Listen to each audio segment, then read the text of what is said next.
Glórias sejam dadas ao Senhor.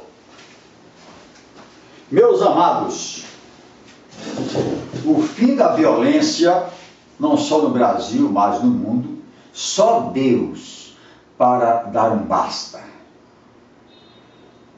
Os homens, nós mesmos que produzimos essa violência, não somos capazes de pôr fim a essa maldade, essa perversão que nós vemos. Não só isso, mas a imoralidade, a prostituição, tanta coisa, tantas mazelas que estão acontecendo no mundo. Agora, Deus tem um limite. Deus tem uma linha vermelha, e quando os homens ultrapassam essa linha vermelha, ele age, ele vem com providência e com firmeza. É o que nós vamos ver nesse estudo. Jesus disse o seguinte: olha, como aconteceu nos tempos de Noé, como aconteceu, assim virá o Filho do Homem. Porque ele vem de forma repentina. Mateus 24, versículo 36. Porém, daquele dia e hora, ninguém sabe, nem os anjos dos céus, nem o Filho, mas unicamente meu Pai. E como foi nos dias de Noé, assim será a vinda do Filho do Homem. Porquanto, assim como nos dias anteriores ao dilúvio, comiam, bebiam, casavam e davam-se em casamento, até o dia em que Noé entrou na arca. E não o perceberam, até que veio o dilúvio e os levou a todos. Assim será também a vinda do Filho do Homem. Então, meus amados, o fim de todas as coisas, o tão decantado, tão publicado e divulgado fim do mundo, não vai se dar num dia. Primeiro vem o Senhor Jesus buscar a sua igreja, como está em João 14, 3. João 14, 3, ele disse: e quando eu for e vos preparar lugar, a noiva, a igreja está sendo preparada, voltarei outra vez, para que onde eu estiver, estejais vós também. Ele está preparando a sua igreja, e no penúltimo versículo da Bíblia, lá em Apocalipse, ele diz: certamente cedo venho. Se Jesus há 2000 anos disse que viria cedo, viria logo, então Jesus não tardará. A igreja só tem que dizer: Maranata, vem Senhor Jesus. E a Bíblia encerra exatamente com essa oração: Maranata, vem Senhor Jesus, porque somente Ele pode dar um basta nisso aqui. Não somos nós que vamos dar um basta. Por isso, meus amados, e o fim do mundo não vai se dar num dia. Tem uma seita aí, todos conhecem, que já tentou adivinhar o fim do mundo, 1914, 1918, 1920, 1925, 1975, e não acertou. E continua querendo adivinhar, como se o mundo fosse se acabar num dia. Não é num dia não. Existe uma cronologia para o fim de todas as coisas. Mas vamos aqui, eu vou ler aqui e comentar esse estudo que eu fiz há 11 anos, que tem um título: A Tolerância Zero de Deus. Há uma linha divisória entre a longanimidade de Deus e a sua justiça, entre a sua paciência e a sua ação ajuizadora, entre o seu esperar e o seu agir. Pelos exemplos da Bíblia, sabemos que a tolerância de Deus é igual a zero para quem ultrapassa a linha vermelha. Vemos isso no anúncio do dilúvio a Noé.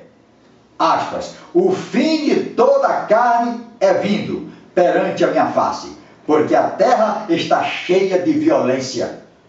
E eis que eu os desfarei com a terra. Gênesis 6, versículo 13. Ele está dizendo: chegou o meu limite, chegou o meu tempo, acabou a brincadeira.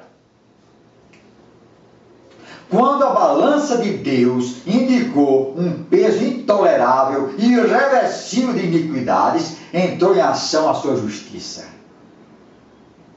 Aspas: pesado foste na balança e foste achado em falta. Com estas palavras, Deus selou o destino de Belsazar, o rei que profanou os utensílios da casa de Deus. Como está em Daniel, no livro de Daniel, no capítulo 5. registramos também os pecados do rei Azarias, também chamado Uzias, que, como castigo, ficou leproso até a morte. Segundo Crônicas 26, versículos 16 a 21, e pode ser confrontado com 2 Reis 15. Meus amados, a primeira reação de Deus na terra ante a desobediência ocorreu no Jardim do Éden. Começou ali, tudo começou ali. O castigo imposto ao primeiro casal afetou toda a raça humana e teve efeito sobre a natureza. A morte fez parte desse pacote de medidas com vistas a nos fazer lembrar sempre das terríveis consequências do pecado.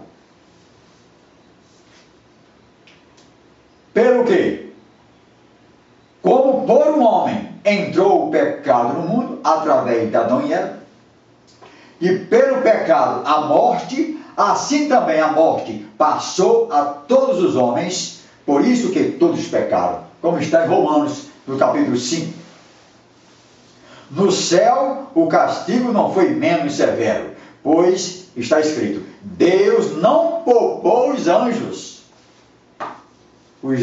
que pecaram, havendo-os lançado no inferno, entregues às cadeias de escuridão e reservados para o juízo. Segundo Pedro 2, versículo 4. Nem os anjos. Como Deus vem com juízo, bota para quebrar mesmo. E vai acontecer. Dilúvio, Sodoma e Gomorra, a iniquidade, a maldade, a perversão sexual estavam no limite, chegou no limite de Deus. Então veio o castigo de Deus. A intolerância de Deus se manifestou outra vez ao decidir pela destruição de Sodoma e Gomorra, como nós vamos ver. Diz o Senhor: porquanto o clamor de Sodoma e Gomorra se tem multiplicado, e porquanto o seu pecado se tem agravado muito, então Sodoma e Gomorra foi destruído com todos os seus habitantes. Gênesis 18. Escapou Ló e a sua família. A intolerância divina diante da desobediência se revelou também no deserto, em Cádiz, quando seu povo desconfiou do poder de Deus e julgou impossível vencer os gigantes que habitavam na terra prometida.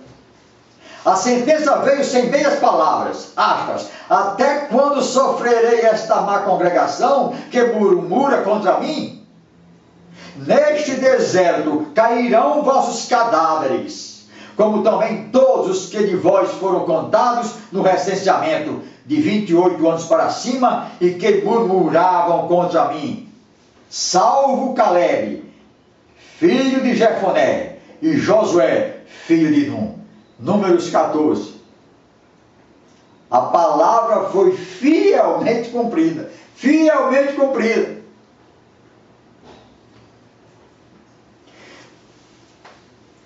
E diz mais, está mais escrito: seus filhos e suas filhas serão dados a outro povo. O Senhor te levará a ti e a teu rei a uma gente que não conheceste. Deuteronômio 28. Veja Isaías 6, 11 e 12. Eis que virão dias em que tudo quanto houver em tua casa será levado para a Babilônia. Não ficará coisa alguma, disse o Senhor. Isaías 9. Isaías 39, versículo 6. E diz mais, em Jeremias 25, 11.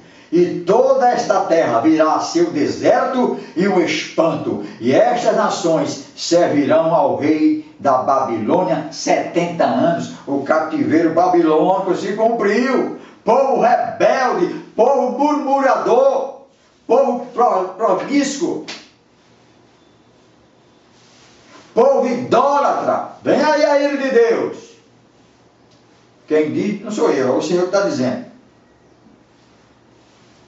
Essas profecias foram cabalmente cumpridas.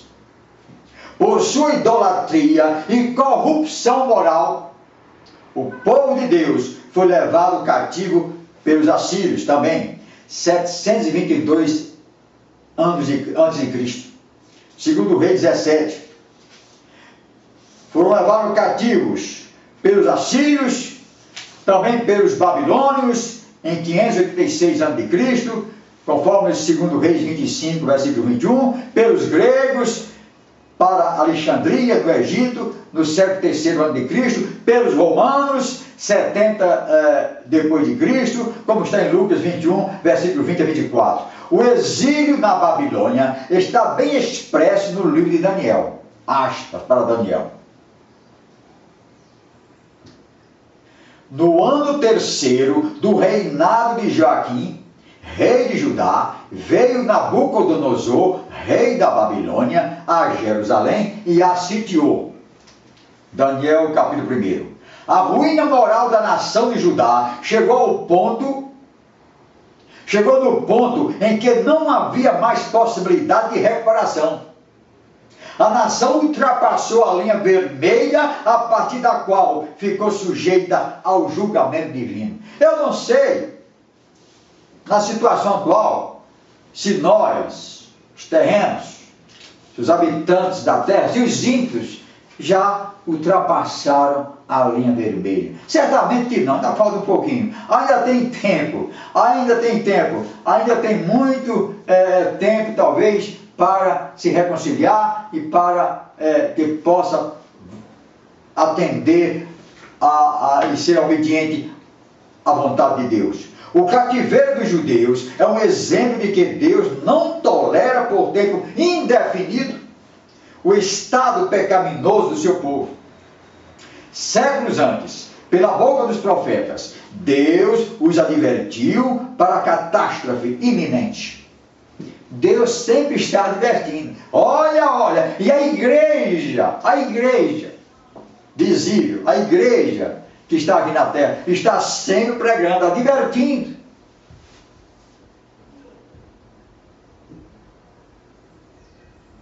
Na descrição das dores por que passaria Jerusalém, Jeremias diz o seguinte: far-vos-ei comer as carnes de seus filhos e as carnes de suas filhas, e cada um comerá a carne do seu próximo. Carne de gente, tal era a fome.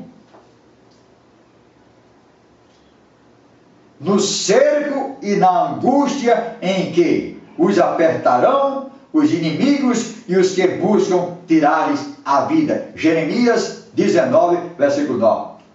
Também Ezequiel diz: esta é Jerusalém, que se rebelou contra os meus juízos.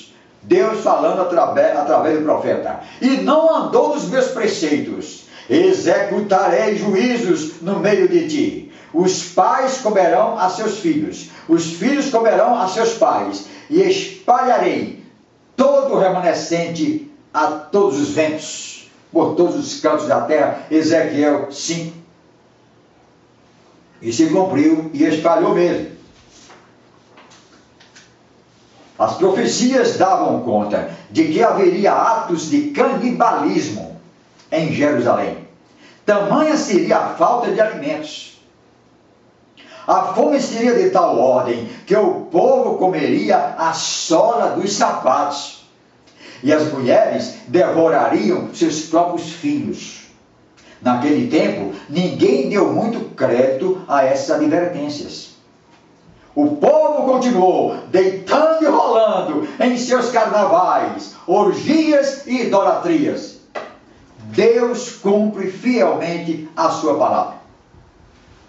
O profeta Jeremias foi o único escritor conhecido do Antigo Testamento que testemunhou em primeira mão a tragédia que se abateu sobre Jerusalém 586 anos antes de Cristo. Ele escreveu: mais felizes foram as vítimas da espada do que as vítimas da fome. Mais felizes foram as vítimas da espada do que as vítimas da fome, porque estas se definham atingidas mortalmente pela falta do produto dos campos, falta de alimento. as mãos das mulheres, outrora compassivas, cozeram seus próprios filhos. Estes lhe serviram de alimento na destruição da filha do meu povo. Deu o Senhor cumprimento à sua indignação, derramou ardor na sua ira. Não creram os reis da terra, nem todos os moradores do mundo, que entrasse o adversário e o inimigo pelas portas de Jerusalém. Como está em Lamentações 4, versículos 9 a 12. Mesma coisa aconteceu nos tempos de Noé. Ninguém acreditou na pregação de Noé. Olha, você escute, porque o fim virá. Ninguém acreditou, um velho gagá que estava dizendo besteira. Então veio o dilúvio. E hoje a igreja diverte, a igreja prega, a igreja está sempre dizendo, olha, cuidado, saiam da sua corrupçãozinha, do seu adultério, da sua mentira, da sua ganância, larga isso, porque o fim poderá acontecer a qualquer momento. Ninguém dá muita importância, muitos não dão muita importância a isso. Passados cerca de 500 anos das lágrimas de Jeremias sobre Jerusalém e do cativeiro babilônico, Jesus também chorou sobre a cidade. Um choro que foi mais lamento, pranto, soluço e clamor de quem soube com bastante antecedência o que iria acontecer. Jesus profetizou: Jerusalém, Jerusalém, que matas os profetas e apedrejas os que te são enviados. Porque dias virão sobre ti, em que os teus inimigos te cercarão de trincheiras, e te sitiarão, e te estreitarão de todas as bandas, e te derribarão, a ti e a teus filhos, que dentro de ti estiverem, e não deixarão em ti pedra sobre pedra. As mulheres grávidas também iriam sofrer. Lucas 13, Evangelho de Lucas 13, versículo 34. E também 19, versículos 41 a 44. Esta predição foi cumprida 40 anos mais tarde, quando Jerusalém foi destruída pelo exército romano e centenas de milhares de judeus foram mortos. Flávio Joséfo, escritor e historiador judeu, que viveu entre 37 a 100 anos depois de Cristo, contou com riqueza de detalhes o que presenciou. Como prova da predição de Jesus, de não ficar pedra sobre pedra, vejam o que ele escreveu. Registrado pela história, profecia cumprida do Senhor Jesus. E quando ele disse que virá, é porque virá, vai se cumprir.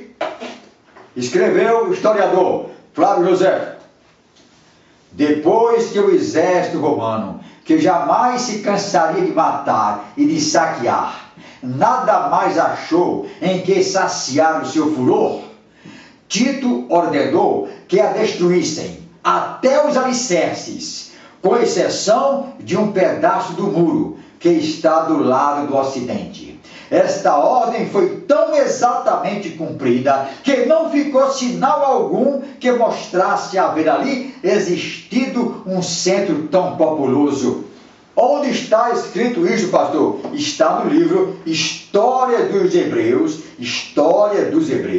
obra completa de Flávio Joséfo, livro 7º, 5ª edição, página 688, da CPAD.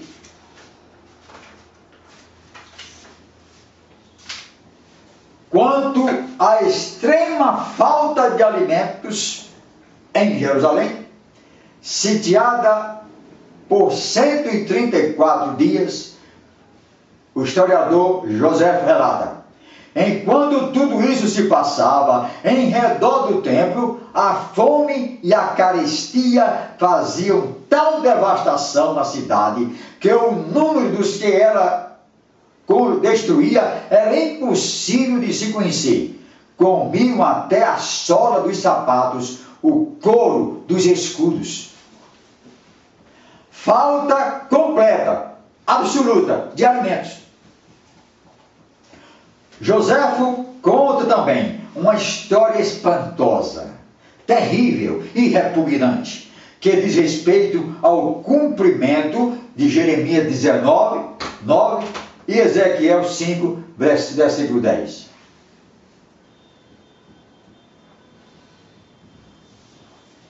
Uma mulher chamada Maria, filha de Eleazar, muito rica, tinha vindo com algumas outras à aldeia de Batechor, isto é, casa de Sope, refugiar-se em Jerusalém, e lá se viu cercada. Aqueles tiranos cuja crueldade martirizava os habitantes não se contentaram em lhe arrebatar tudo que ela tinha levado de mais precioso. Tomaram-lhe ainda por diversas vezes o que ela havia escondido para seu alimento. A dor de se ver tratada daquela maneira lançou-a em tal desespero que, depois de ter feito 1000 imprecações contra eles, usou de palavras ofensivas, procurando irritá-los, a fim de que a matassem. Mas nenhum só daqueles tigres, por vingança de tantas injúrias ou por compaixão, lhe quis usar dessa graça. A fome que a devorava, e ainda mais o fogo que a cólera tinha acendido no seu coração, inspiraram-lhe uma resolução que causa horror à mesma natureza. Ela arrancou o filho do próprio seio e disse-lhe: criança infeliz, da qual nunca se poderá chorar, assaz a desgraça de ter nascido durante esta guerra. Para que te haveria de conservar a vida? Para ser talvez escrava dos romanos? Depois de ter assim falado, ela matou o filho, cozeu, comeu uma parte e escondeu a outra. Aqueles ímpios, que só viviam de rapina, entraram em seguida naquela casa. Tendo sentido o cheiro daquela iguaria inominável, ameaçaram matá-la, se ela não lhes mostrasse o que tinha preparado para comer. Era o filho que ela matou, cozinhou, estava comendo. Ela respondeu que ainda restava um pedaço da iguaria e mostrou-lhes restos do corpo do próprio filho. Ainda que tivessem um coração de bronze, tal espetáculo causou-lhes tanto horror que eles pareciam fora de si. Ela, porém, na exaltação que lhe causava furor, disse-lhes com o rosto convulsionado: sim, é meu próprio filho, que vedes, e fui eu mesma que o matei. Podeis comê-lo também, pois eu já comi.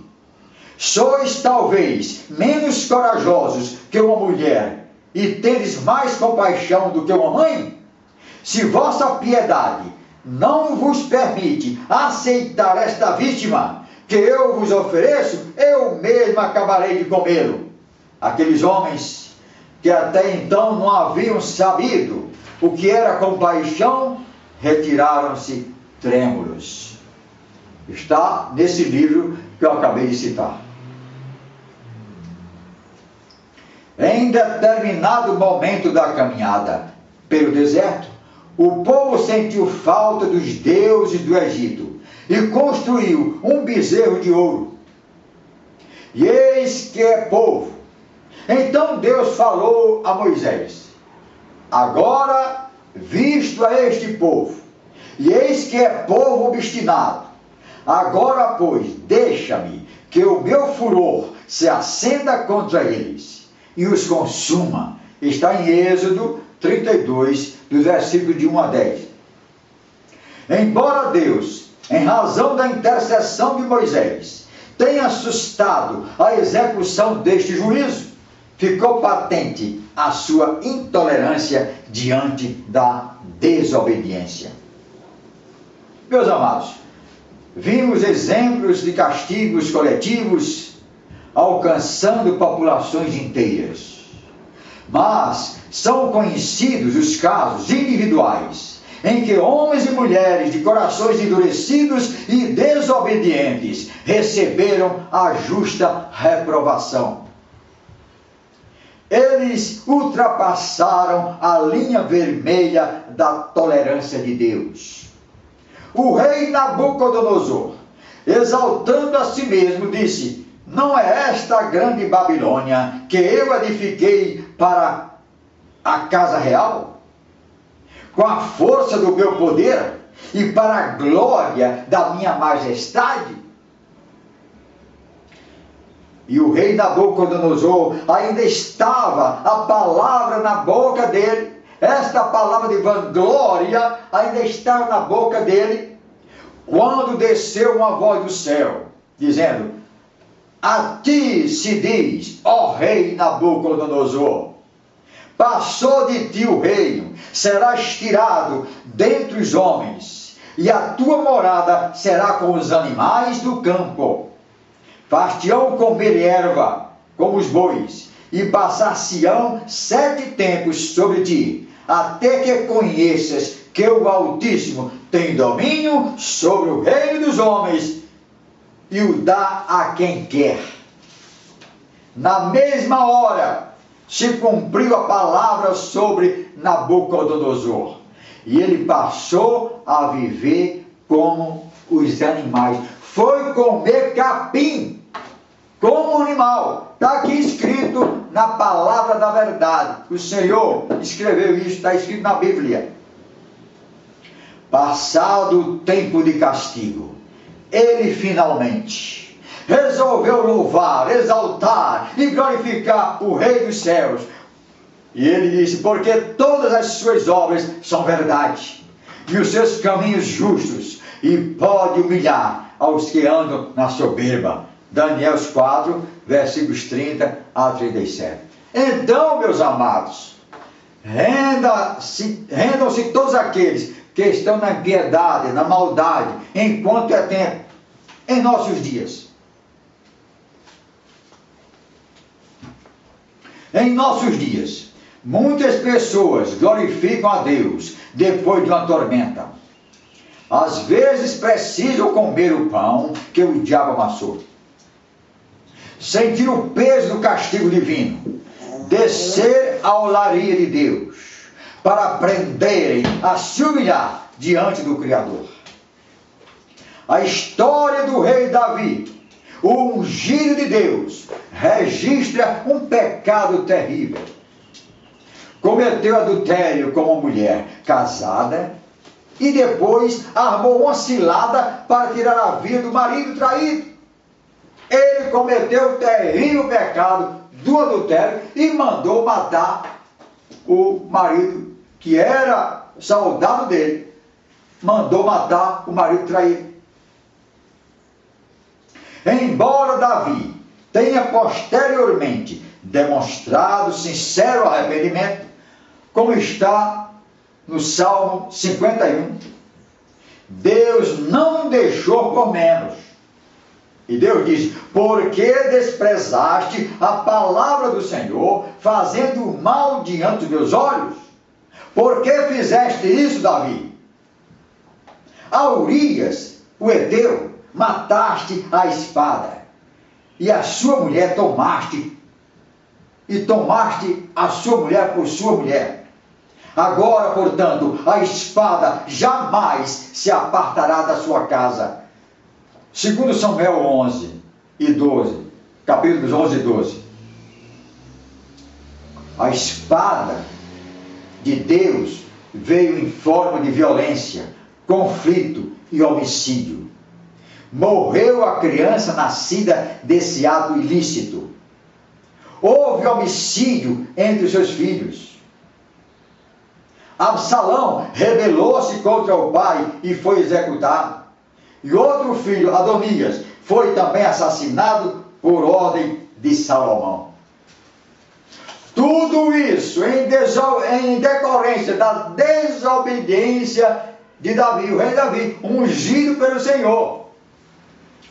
O pecado de Davi nos leva a refletir sobre a promiscuidade sexual dos dias atuais. Quantos adultérios são praticados por dia só no Brasil? Quantas famílias vivem em intermináveis angústias, traumas, ódio, desespero, demandas judiciais, só porque os cônjuges não souberam manter o leito conjugal sem mácula? Quantos filhos sofrendo não mais receberem? Quantos filhos sofrendo por não mais receberem o carinho e a proteção dos seus pais? Porque o marido traidor partiu para mais uma aventura. O ciumento, invejoso e rebelde rei Saul pagou um preço alto por sua desobediência. Diz a palavra: rebelião é como pecado de feitiçaria, e o porfiar é como iniquidade e idolatria. Porquanto tu rejeitaste a palavra do Senhor, ele também te rejeitou a ti, para que não sejas rei. Palavra do Senhor, castigo que ele recebeu, rei Saul, do Senhor. O Espírito de Deus se retirou de Saul, e o assombrava um espírito mau da parte do Senhor. 1 Samuel 15, versículo 23 e 16, versículo 14. A Bíblia registra o arrependimento de Saul. Todavia, num gesto de desespero, porque Deus não falava mais com ele, consultou uma feiticeira. A sua situação piorou.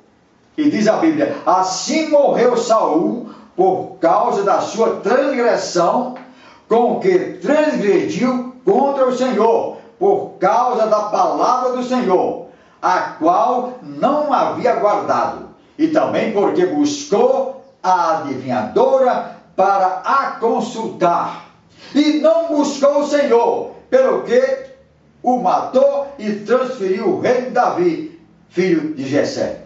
Pelo que o matou o Senhor e transferiu o seu reino a Davi, filho de Jessé. 1 Crônicas 10, versículo 13 e 14. Quantos, em vez de consultar o Senhor, em vez de consultar a palavra do Senhor, vão para os centros, vão consultar demônios, vão consultar espíritos enganadores, porque não confiam no seu Deus, se desviam.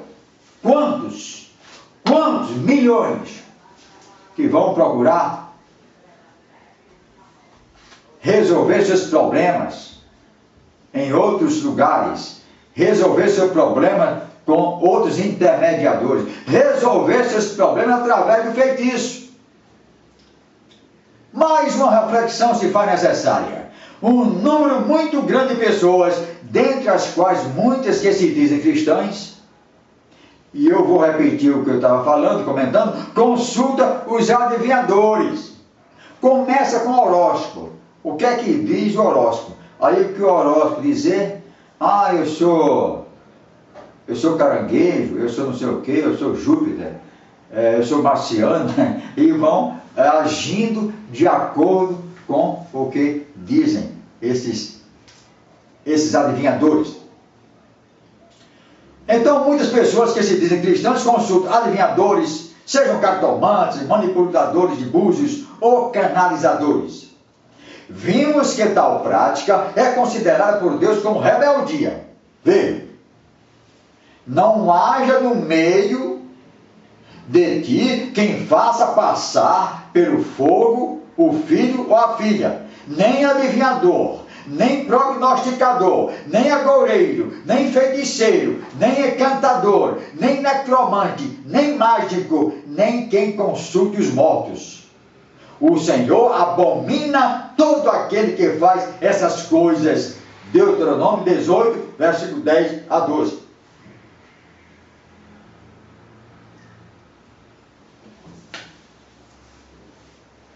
Está escrito na Bíblia: fez seus filhos passarem pelo fogo no vale do filho de Inom, e praticou feitiçaria, adivinhações e bruxaria, e consultou médios e adivinhos. Fez muito mal aos olhos do Senhor, provocando a ira. Provocando a ira.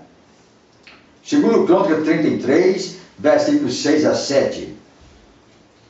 O último versículo acima, segundo Reis 21, versículos de 1 a 18, se refere a Manassés, 15º rei de Judá, onde reinou por 55 anos. Por estes pecados, e por haver colocado uma imagem de escultura, o ídolo que tinha feito na casa de Deus, e levantou altares a todo o exército dos céus, foi levado cativo para a Babilônia. Castigo divino. Manassés faz parte do rol dos que precisam primeiro passar pelo vale da tormenta, para aprenderem a se humilhar e a glorificar a Deus. A Bíblia diz em Gálatas 5, versículo de 20 a 22, que não herdarão o reino de Deus quem pratica prostituição, idolatria e feitiçaria. Diz a Bíblia: quando vos disserem, consultai os que têm espíritos familiares e os adivinhos, que chiureiam e murmuram entre dentes, não recorrerá um povo a seu Deus? Não recorrerá um povo a seu Deus a favor dos vivos? Vão pedir conselhos aos mortos? A favor dos vivos, interrogar-se-ão os mortos? O que os mortos têm para nos dizer? Isaías 8, versículo 19. 1 Samuel 28, versículo 8. Confronte 1 Crônicas 10, versículo 13. Está mais escrito na palavra de Deus: não erreis, nem os devassos, nem os idólatras, nem os adúlteros, nem os efeminados, nem os sodomitas. Aqui ele fala efeminados, sodomitas, quase a mesma coisa, mas está falando de homossexual passivo e homossexual ativo. Efeminados e sodomitas. Nem os ladrões, nem os avarentos, nem os bêbados, nem os maldizentes, nem os roubadores herdarão o reino de Deus. Primeira aos Coríntios 6, versículo 10. Está bem clara a advertência e será fielmente cumprida, como cumpridas foram as anteriores, porque sem santificação ninguém verá a Deus. Não podemos viver segundo a nossa vontade. Precisamos saber qual a vontade de Deus para o nosso viver. Será terrível o fim para os que desejam que a palavra de Deus se ajuste à sua situação pecaminosa. Ora, nós é que devemos nos ajustar ao padrão da palavra de Deus, e não o contrário. Sei que tais advertências estão ficando cada vez mais raras em nossos púlpitos. Parece haver um conformismo diante da situação degradante do mundo, com o aumento do ocultismo, da feitiçaria e do culto a Satanás. O tempo reservado à palavra tende a diminuir. Vale lembrar as palavras do apóstolo Paulo: não vos conformeis com este mundo, mas transformai-vos pela renovação do vosso entendimento, para que experimenteis qual seja a boa, agradável e perfeita vontade de Deus. Romanos 12, versículo 2. Você só pode começar a entender, e a saber, e a compreender qual a vontade de Deus, quando você se transforma passa pelo novo nascimento. E o novo nascimento vem pela aceitação de Jesus como Senhor e Salvador. E começa então a deixar que a palavra penetre no seu ser. Porque a palavra, como está em Romanos 10, 17, produz fé. E é realmente essa fé salvífica, essa fé que produz salvação. A verdade é que o mal não ficará sem castigo. Anote aí, o mal não ficará sem castigo. Você pode continuar com o seu adultério, a sua mentira, o seu orgulho, a sua corrupçãozinha. Continue, mas tenha certeza, não ficará impune. O Senhor diz, eu repreendo e castigo a todos quanto amo. Apocalipse 3, versículo 19. Um dos ladrões crucificados no Gólgota, ao lado de Jesus, reconheceu a dura realidade da justiça divina. Ele disse, com justiça recebemos, conversando com o outro ladrão, com justiça, disse ele, recebemos o castigo por nossa rebeldia. Lucas 23, versículo 41. Consideremos, pois, a bondade e a severidade de Deus para com os que caíram, severidade, mas para contigo a benignidade de Deus, e se permaneceres na sua benignidade. De outra maneira, também tu serás cortado. É o que está escrito em Romanos 11, versículo 22.